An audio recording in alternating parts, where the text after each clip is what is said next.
Do people quit bad jobs or bad bosses? According to my LinkedIn poll, 83% of people said that they quit a bad boss. 17% said a bad job. So what does that mean? I'm going to give you 3 tips on how you can either work better with your current group, how you can change your environment and work with your managers, or how you can maybe go look for another place, because it seems a mass majority would rather go do something else than stick around and find out what happens.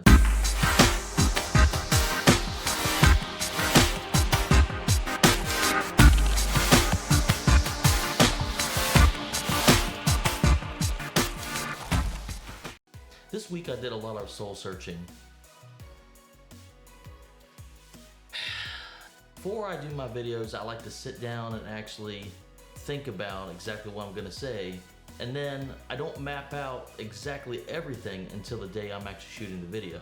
And with that, it took a lot of research, a lot of self-identification as far as, are people looking at themselves hard enough? Are people thinking that their managers actually have a better view of what they're doing than what they actually have? Did you see the memo? Is it a self-perspective thing? I'm very curious on what people really think their managers, their bosses, their leaders, what guides them. Yeah. If you could just go ahead and make sure you do that from now on, that would be great. I think people would be very, very surprised on how many times bosses and managers are overridden and don't actually have the authority to make the decisions that they end up having to actually be a part of. I think identifying what is it that's actually giving you the view that your boss is a bad boss is really something that is a self-perspective. Oh! And I think more than anything, if you can actually identify, is it something that you can improve on? Is it something that someone else can be a part of? I think once you're able to identify those key factors, you're able to have a better, more informed decision making on if you need to go find another job, if you can help be a part of fixing the culture that you're currently in, or maybe there's a third option that you're not even aware of. Because I don't know what I'm going to do if it doesn't. But until you can identify what is the root cause of the issues, you're not going to be able to make a well-informed decision. And really, you're just making an emotional decision. So that doesn't help anyone.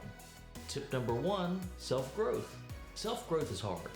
It's one of the things now that we have a society now that's telling us to accept everything, to accept everyone exactly how they are. And I think that's a mistake as far as growing as a person that can be accountable and can deal with things such as your job and every other aspect of your life. I think it's important that we are able to take that reflection stage and ask ourselves, how can we improve ourselves? Don't ever let somebody tell you you can't do something. Is it reading more materials to help us think differently? Is it something as far as, can I improve my attitude? Can I improve my emotional intelligence? These are all things that we can grow in. And just being able to take that reflective phase and say to yourself, I know I'm not perfect and I know I'll never be perfect, but what can I do to help continue to grow as a person, as an employee? There's a bunch of different things you can think about as far as that. And I think all those aspects are extremely important, and especially in the workplace, because your boss is always going to look at you and say, wow, I've really seen some growth in this person. Or is this person stagnant and do I need to look for outside talent? There's a bunch of different ways they can look at it, and this is something you can show that you are continuing to improve and building a better workplace. Tip number 2, ask for continuous feedback. Everyone has mid-year reviews, end-of-year reviews, but are you going back and asking every so often, hey boss, is there anything I could do to increase my potential? Is there anything I can do to grow and to be a better employee, to help you move along in your career and to bring up my career? Who I want to be our new senior vice president of sales. I think people believe that the mid-year and end-of-year reviews are all the conversations they need to be having about their prospective growth. But I think that's a mistake. So I believe you should be asking your boss every so often.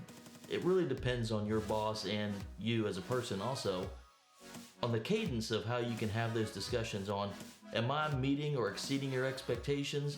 How can I continue to grow with this company? I think having those conversations more often can make sure that you're actually moving in the right direction, because your bosses are busy. I've realized that if you want to get something done right, you've got to do it yourself.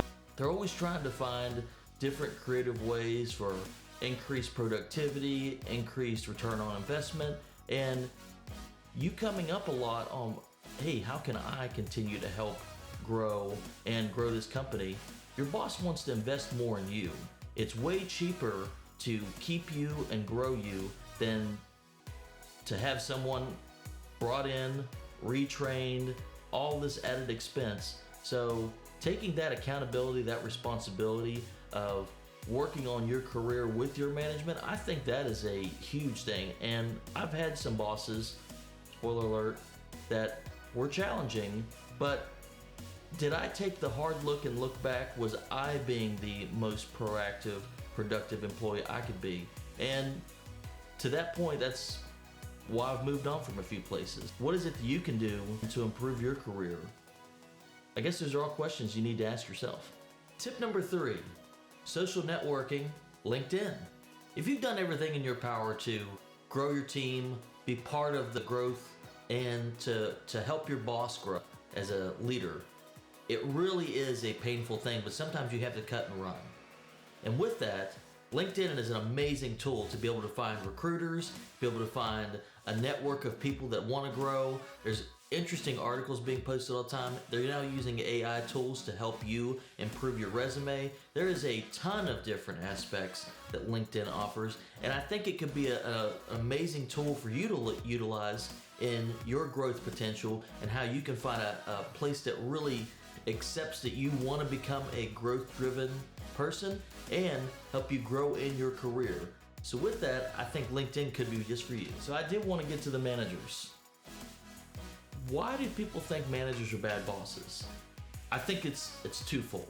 I think it's bosses are busy, people want to blame someone other than themselves, but I think that somewhere in the mix of all of that, it's not black and white. There's a gray area in all this.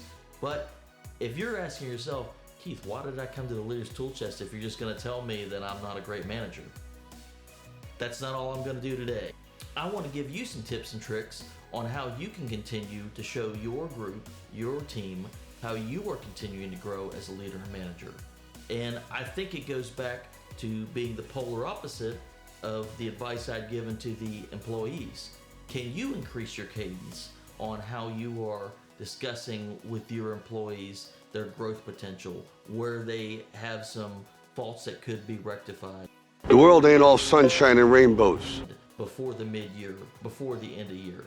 I think people sometimes feel sideswiped when mid-year review comes in and they say, oh boss, I did this and that. And then at the end of the year, you have to give them a bad review. And it's not always the decision of the managers. It really is something that sometimes gets rained down on us, and we have to make people feel good about it. And that is a challenge, but I think it also shows that we have the empathy, that we have the emotional intelligence to give people bad news and let them know that it's not necessarily something that can be controlled. And I think when you're really clear, when you're really decisive, and you're really open with your people on how you make these decisions or how you're told these decisions, I think that clarity lets people know that you care as a manager, and it's not you making a bad decision. It's decisions were made and you have to help the team embrace this, because it's usually never the manager's decision on a lot of things. That's one aspect.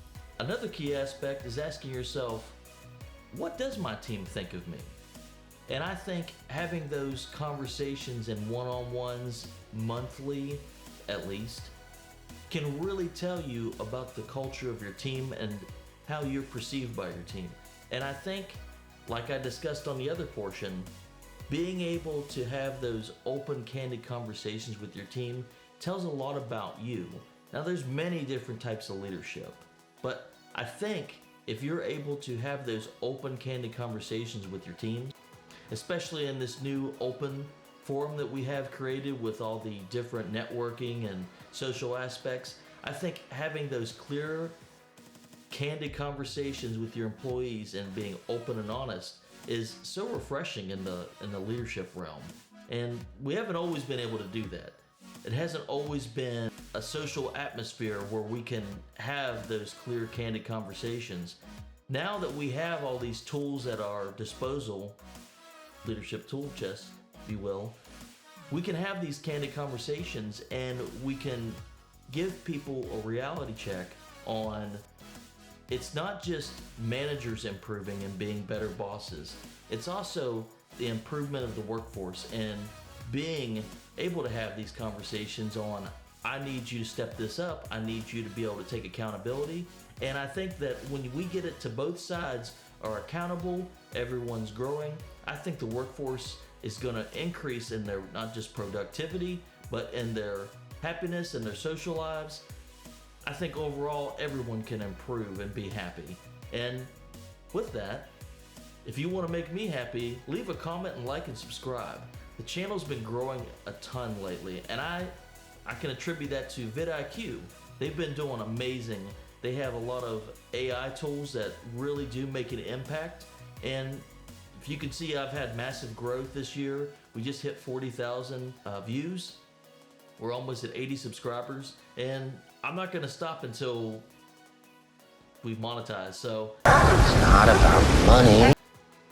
Maybe it's a bad time to go for a money grab, but I really do think it is amazing that you can get on the internet, create videos that help people learn, and you could eventually monetize with YouTube. That is just absolutely fantastic. And I'll be getting back to book reviews here soon, but I wanted to show everyone that I have grown in my business acumen, I've grown in my leadership capabilities, and sometimes the best way to show people that you've grown in something is being able to teach it.